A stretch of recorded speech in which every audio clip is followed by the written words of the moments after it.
नमस्कार दोस्तों, आज मैं आपको एक ऐसी जगह की कहानी सुनाने जा रहा हूं जिसके बारे में शायद ही आपने कभी सुना हो। यह कहानी भारत के मध्य में बसे एक छोटे से गांव कालवन की है और उससे जुड़े एक ऐसे जंगल की जिसके बारे में कहा जाता है कि वहां से कोई कभी वापस नहीं आता। कालवन का जंगल एक नाम जो सिर्फ एक जगह नहीं बल्कि एक खौफनाक पहेली है। यह कोई आम जंगल नहीं है दोस्तों। यहाँ की हवाओं में एक अजीब सी खामोशी है, पेड़ों की हर टहनी एक रहस्य छुपाए हुए है और सूरज की रोशनी भी यहाँ तक पहुँचने से डरती है। यहाँ समय अपनी गति खो देता है और जो एक बार इस जंगल की गहराई में चला जाता है उसका बाहरी दुनिया से हमेशा के लिए संपर्क टूट जाता है। आज हम उस अनकही दास्तान को उजागर करेंगे जो कालवन के लोगों को पीढ़ियों से डरा रही है। यह कहानी आपको बताएगी कि कैसे एक खूबसूरत जंगल एक शापित जगह में बदल गया। अपनी सांसें थाम लीजिए क्योंकि यह सफर आपको रोंगटे खड़े कर देने वाले सच से रूबरू कराने वाला है। कालवन नाम का एक छोटा सा गांव जो अपनी हरियाली और शांति के लिए जाना जाता है। यहाँ के लोग सीधे सादे और मेहनती हैं। गांव के एक छोर पर ही शुरू होता है कालवन का जंगल। दूर से देखने पर यह जंगल किसी भी अन्य जंगल जैसा ही लगता है, घना, हरा भरा और शांतिपूर्ण। लेकिन गांव वालों के लिए यह जंगल सिर्फ पेड़ों और झाड़ियों का झुंड नहीं बल्कि एक जीवित, सांस लेता हुआ खौफ है। गांव में बच्चे अक्सर इस जंगल के बारे में डरावनी कहानियां सुनते हुए बड़े होते हैं। बुजुर्गों की आंखों में इस जंगल के प्रति एक अजीब सा डर और सम्मान देखा जा सकता है। दिन के समय तो कुछ लोग अपनी जरूरतों के लिए जंगल के बाहरी हिस्सों तक चले जाते हैं, जैसे सूखी लकड़ियां इकट्ठा करना या कुछ जड़ी बूटियां लाना। लेकिन जैसे ही सूरज ढलने लगता है जंगल के आसपास भी कोई फटकता नहीं। कहते हैं रात के वक्त जंगल के अंदर से अजीबोगरीब आवाजें आती हैं, कभी किसी बच्चे के रोने की तो कभी किसी महिला के चीखने की।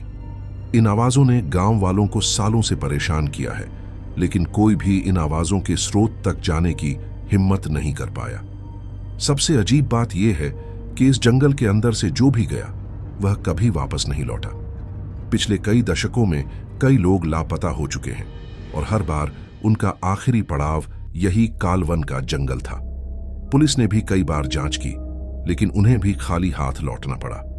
जंगल के अंदर कोई निशान नहीं, कोई सबूत नहीं, बस एक गहरी खामोशी। हमारी कहानी आज से लगभग 15 साल पहले की है, जब कालवन गांव में सोनल और रवि नाम का एक युवा जोड़ा अपनी 5 साल की बेटी परी के साथ रहता था। सोनल और रवि दोनों बहुत मेहनती थे। रवि गांव के बाहर एक छोटे से कारखाने में काम करता था, जबकि सोनल घर संभालती थी और आसपास के खेतों में मदद भी करती थी। उनकी बेटी परी गांव की जान थी। अपनी तोतली बातों और चुलबुली हरकतों से सबका मन मोह लेती थी। उनका जीवन सामान्य और खुशहाल था। गांव के दूसरे लोगों की तरह वे भी जंगल के प्रति सम्मान रखते थे और उसकी सीमाओं का उल्लंघन नहीं करते थे। लेकिन कभी कभी जिंदगी ऐसी करवट लेती है जिसकी कोई कल्पना नहीं कर सकता।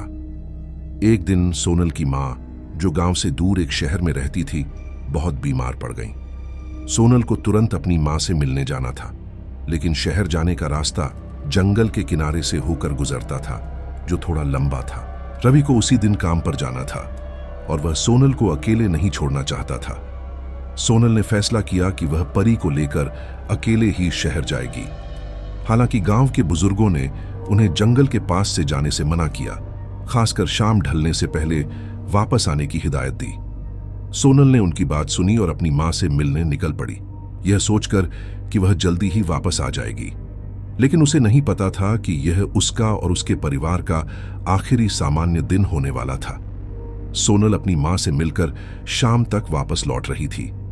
परी रास्ते भर हंसती खेलती रही, लेकिन जैसे ही वे कालवन के जंगल के किनारे पहुंचे सूरज ढलने लगा था। आसमान में लालिमा छाई हुई थी और जंगल की ओर से एक अजीब सी खामोशी पसर रही थी। परी अचानक चुप हो गई और उसने सोनल का हाथ कसकर पकड़ लिया। मां, मुझे डर लग रहा है, उसने फुसफुसाते हुए कहा। सोनल ने उसे दिलासा दिया, डरने की कोई बात नहीं बेटा, हम पहुंचने ही वाले हैं। तभी परी ने एक खूबसूरत जंगली फूल देखा जो सड़क के किनारे जंगल के ठीक अंदर था। मां, वो फूल, उसने कहा। सोनल ने उसे मना किया, लेकिन परी की जिद के आगे वह पिघल गई। ठीक है, बस जल्दी से तोड़ लो और वापस आ जाओ, सोनल ने कहा।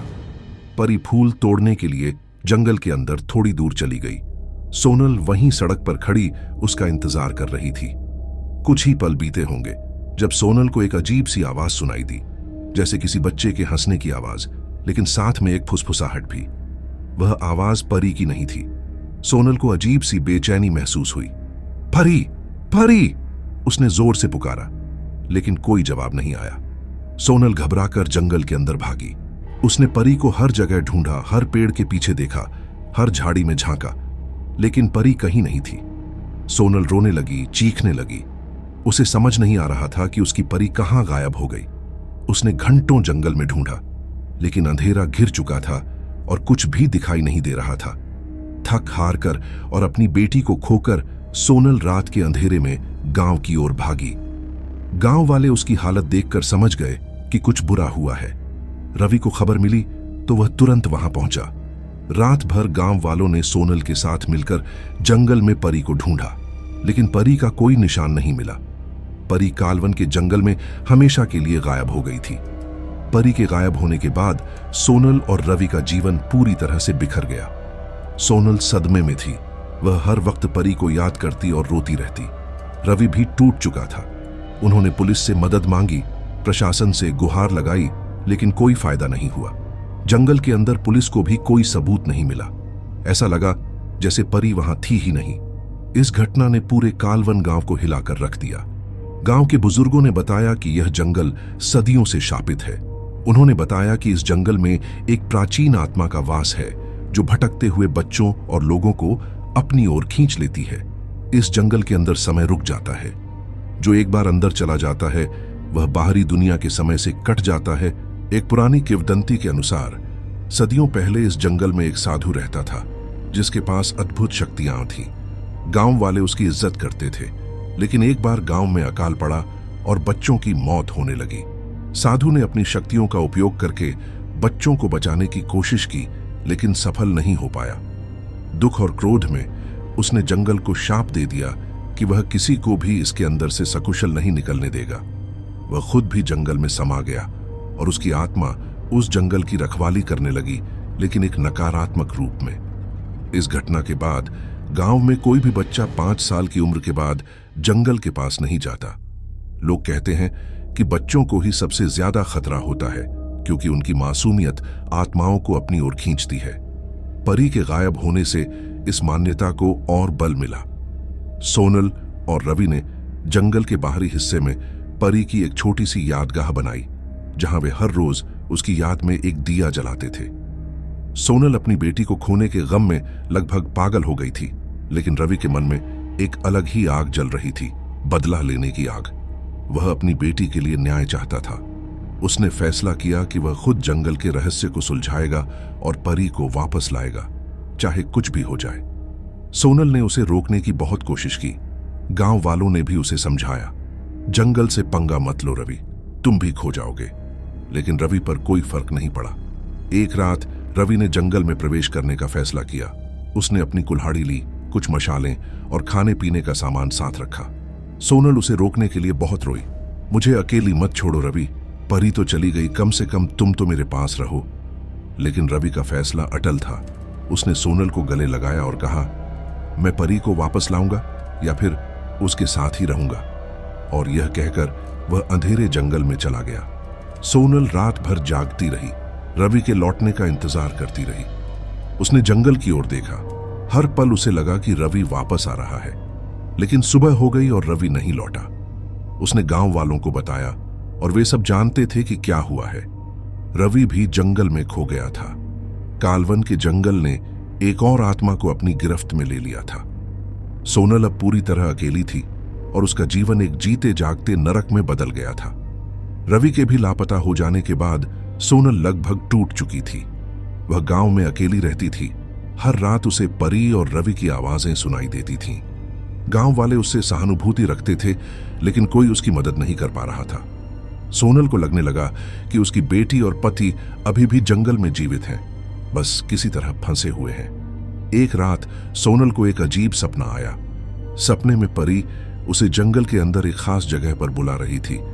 परी हंस रही थी और कह रही थी, मां, मुझे बचाओ, पापा भी यहां हैं। सोनल सुबह उठी और उसे लगा कि यह कोई सपना नहीं बल्कि एक संदेश था।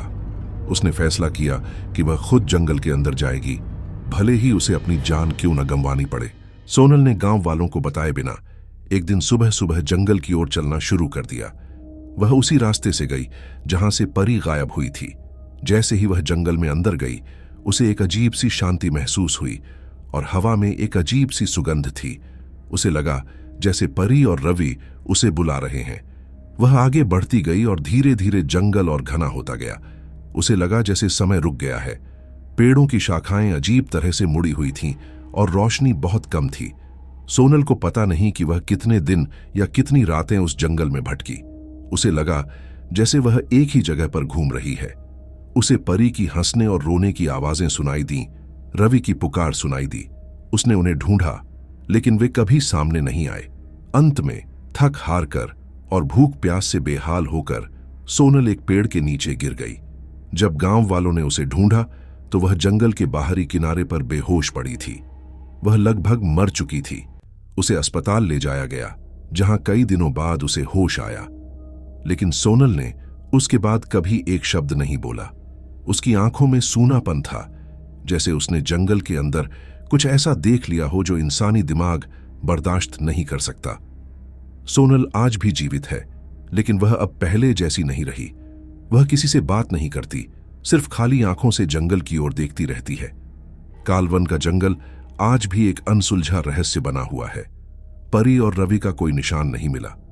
क्या वे जंगल में खो गए थे? क्या उन्हें किसी प्राचीन आत्मा ने अपनी गिरफ्त में ले लिया था, या फिर समय ने उन्हें कहीं और ले जाकर छोड़ दिया था? कई लोगों ने अब भी हिम्मत की है इस जंगल के अंदर जाने की। कुछ पैरानॉर्मल इन्वेस्टिगेटर्स ने वहां पर अपने उपकरण लगाए हैं, लेकिन उन्हें भी अजीबोगरीब अनुभव हुए हैं। उनके कंपास खराब हो जाते हैं, घड़ियां रुक जाती हैं और उन्हें अक्सर अजीबोगरीब फुसफुसाहटें सुनाई देती हैं। कोई भी इस जंगल की गहराई में जाने की हिम्मत नहीं करता, क्योंकि सबको पता है कि जो एक बार अंदर चला जाता है वह फिर कभी वापस नहीं आता। कालवन का जंगल एक ऐसा स्थान जहां समय ठहर जाता है और आत्माएं भटकती रहती हैं। तो दोस्तों, यह थी कालवन के शापित जंगल की कहानी। एक ऐसी जगह जहां खुशियां, प्यार और जिंदगी एक पल में खो जाती हैं। आपको यह कहानी कैसी लगी? क्या आप ऐसी किसी जगह के बारे में जानते हैं जहां समय अजीब तरह से व्यवहार करता हो या जहां से कोई वापस नहीं आता हो? अपने विचार और अनुभव नीचे कमेंट्स में जरूर बताएं। अगर आपको यह वीडियो पसंद आया और आप ऐसी और भी रहस्यमय और डरावनी कहानियां सुनना चाहते हैं तो इस वीडियो को लाइक करें, अपने दोस्तों और परिवार के साथ शेयर करें और हमारे चैनल को सब्सक्राइब करना न भूलें। बेल आइकॉन दबाना बिल्कुल मत भूलिएगा, ताकि आप हमारी कोई भी नई वीडियो मिस न करें। अगली बार जब मैं आपके लिए कोई नई कहानी लेकर आऊं, तब तक के लिए सुरक्षित रहें और अंधेरे से सावधान रहें। शुभ रात्रि।